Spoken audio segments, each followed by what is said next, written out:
Hey Dave, all right, here is your 950S on my F-head. Testing and adjustment went well, and we're ready to refire this thing up. So here we go. Just a second here.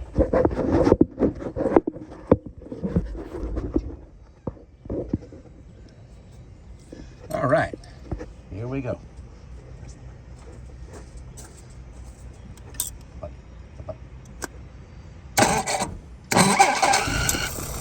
There we go. My assistant, my granddaughter. All right, there we go.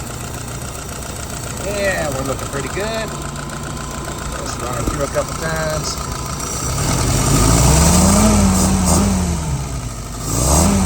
No hesitation.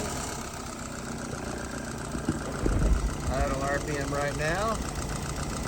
Pushing about 640, 650, somewhere in there. Fuel pressure is looking at about 4.